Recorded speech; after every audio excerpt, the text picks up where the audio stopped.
I'm Chris Matteo. And I'm Ashley Butt. And welcome back. Yeah. This is awesome. First of all, we can't believe the response that we got from our first video. Overnight, we had over 500 views. It was crazy. We started getting all these pictures sent in, pictures posted on our Facebooks. A big shout out to a bunch of our friends who actually made the dishes. Joy, this is Joy's dish that she made of our portobello mushroom burgers. Oh my god, yum. And our friend Shar sent this in. And she also sent this in her grocery basket.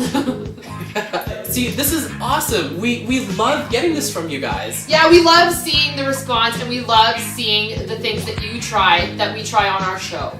So what we did is we created a Facebook page. It's facebook.com/lifestyleporn. And if you go there, like it, we'll post all our videos, and this is where we want you to post your creations that you make as well. This is what we want you guys to do. If you think that what we're making is great, we want to see the versions that you're making also. Whatever you guys send in, we will give you a shout out on our next video.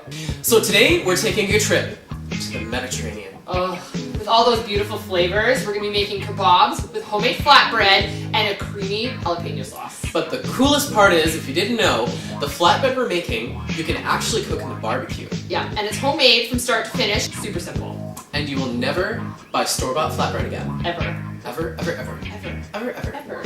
Don't spill your wine this time. Sorry. What? Never. Never, ever. Ever. Never. Ever. Okay, let's go. It spilled everywhere. We're gonna go cook. And to the kitchen!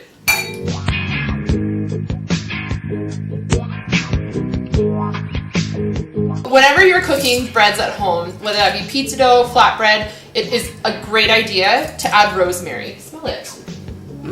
It's woodsy, it's great. It adds an extra dimension of flavor into your bread. So we're just gonna cut some up right now. Enter the matrix, extra dimension in bread.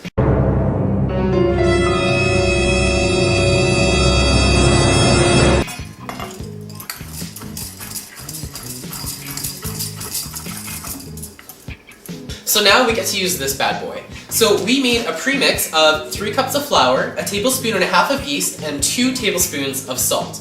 So what we did is we just put it in this baggie, shook it around, and now we're gonna put it into the bowl. All this rosemary we chopped up, we just want to warm it up a little bit before we put it into the flour. It'll release the aroma.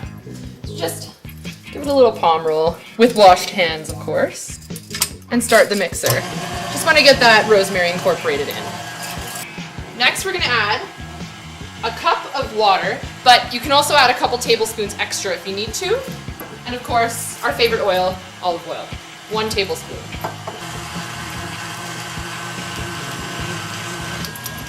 You can just eyeball that.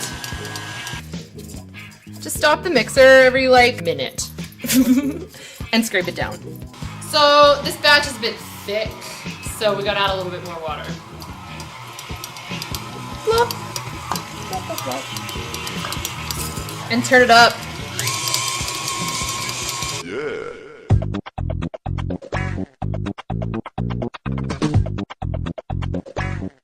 Our dough is ready. Now we need to let it rise. Typically what we do is we'll let it sit on the counter for about an hour and a half, and that gives it enough time for it to rise properly. An alternative option, which what we're doing is, you can put your oven to a very low heat. We put ours to 170. As soon as it hit 170, we turn the oven off. We're just gonna cover the dough and put it in the oven for about 45 minutes. So doing it this way saves you about half an hour. Make sure that you put a little bit of olive oil on the top of the dough and flip it over. So that way, the dough won't stick to the bottom of the bowl. Yes, we make mistakes too. I spilled olive oil on my tie.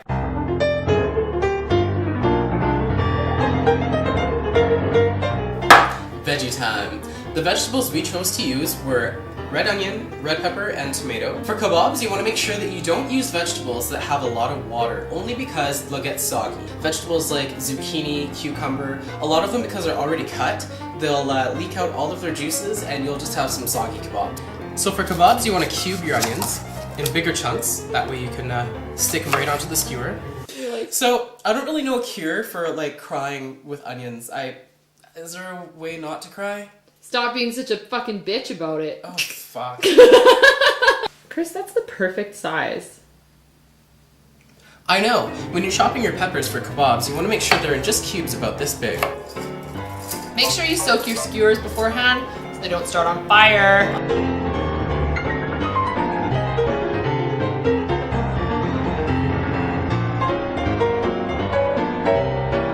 These are AAA top sirloins, about 5 ounces, so there isn't that much fat to begin with. These steaks are already quite small, so I'm just going to cube them in 4s, and that'll be the perfect size for the kebab.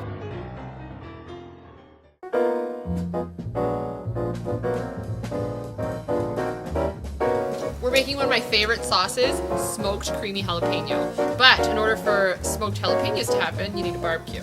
So you just put them directly on the grill, and we got it on high heat in the middle. All we want to do is char the outside. That's where that smoke flavor is going to come from. Put them on the barbecue, then you want to close it. Check it every 2 minutes until the skins are black. That's when they're perfect. Because we already have such a rich sauce that we're putting on the kebabs, make sure that you don't overpower the meat and the vegetables with too much seasoning or sauce. All I've used on the meat and the vegetables is some cracked pepper. And because we already have red pepper on the kebabs, I use some roasted garlic and peppers. This will just lightly season it enough so that you catch a little bit of flavor, but you're not overpowering the sauce. Our peppers are done and they're perfect. You might be going like, oh my god, they're so black! But that's what they need to look like, baby. So really quickly, get these peppers into a bag. All that steam that they're giving off will help sweat those black skins off, and you'll be left with smoky jalapeno goodness. So you mean by leaving the peppers in a Ziploc bag, they'll actually sweat off the skins? Yeah, the skins will come off as soon as you take them out of the bag. We have to leave them in for about 5 minutes. 5 minutes? 5 minutes. Okay. These actually look like little turds in the bag. I know. It's kebab time! Okay, so now we're gonna barbecue our kebabs. We have 3 meat, 3 veggie. I like my steak medium rare, so you can cook them for however long you would like, so you be the judge. And don't forget that the meat is gonna cook way faster than your veggies, so keep an eye. Our dough is finished rising, and it looks beautiful. Look at that.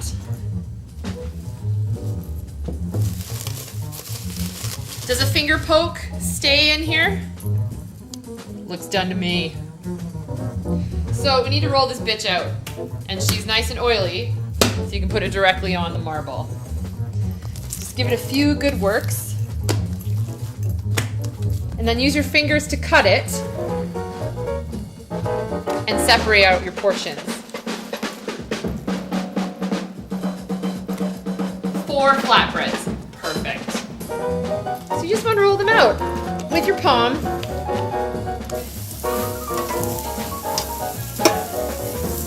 Babe, I'm not your babe, Fernando. And there's only one really easy way to carry it out. It's all over your arms. Here we go. Okay, so you want your grill to be really hot, but as soon as you get these on the grill, turn it to medium so they don't burn. We'll do 2 at a time. So it's time to flip our first set of flatbreads. Look at how puffy they get. Look at those bubbles. That's exactly what you want. You're gonna see, look how glorious that is. It's like your own little mini pizza. Look at that beautiful char. You say that word a lot. So we took the jalapenos out of the Ziploc bag. You want to get in close to see this. So as you can see, the black just peels right off the jalapeno. And underneath you have a perfectly smoked jalapeno pepper. We're going to use 2 jalapeno peppers in our sauce. Just cut off the tip, throw your jalapenos in the bowl, and you just want to squish them up with a fork. So you want to smoosh your jalapenos until they turn into a paste, just like this. We're going to add the mint into the mix of jalapenos. Mint is a very powerful herb on its own, and we're just going to use about 3 or 4 leaves here, which we're just going to chop up into little bits. Okay, last is the lime. So make sure that when you take the lime out of the fridge, you want to roll it just like this. This way it loosens up, gets really nice and juicy. The The last thing we need to add to make it super creamy, Greek yogurt. This is my favorite Greek yogurt. I live in Calgary, Alberta, but I don't know what kind of Greek yogurt is available in your guys' area. But the Astro is the thickest, it's the creamiest, and it's the best to make sauces out of. So we're gonna use it.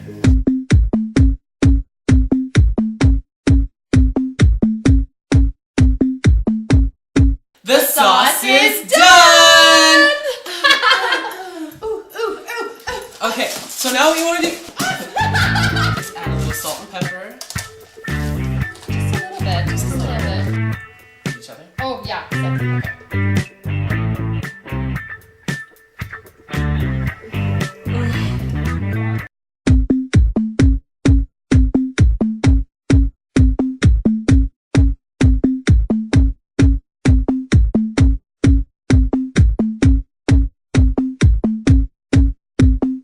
I'm so hungry. Me too. So this meal took a little bit longer than most because you do have to let the dough rise. Yeah. And of course letting the jalapenos cook properly and as well steaming them. So I'd say this meal took us about 2.5 hours. Yeah, for the intermediate cooker. But with a bottle of wine and a few fun snacks, it makes for a fun evening. Especially with a friend. Sort of. Speaking of which, I would like everyone to wish Ashley here a happy birthday. Oh, thank you. But I got you a little present. No. Because you know how much I love cactuses. Yeah? I got us matching. Oh my god! That's so cute! I can start my own collection now. You could. Cheers. Happy birthday Thank and you. thank you for watching Food Porn!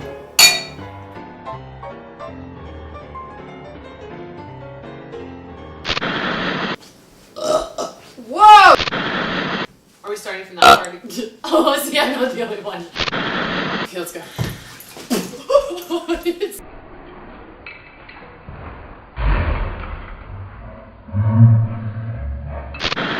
There's like red drips on the Look side. what you did! Oh no, I'm sorry! This is my new white leather sofa! It was his fault. He knocked it. You knocked it! Shut up, clean!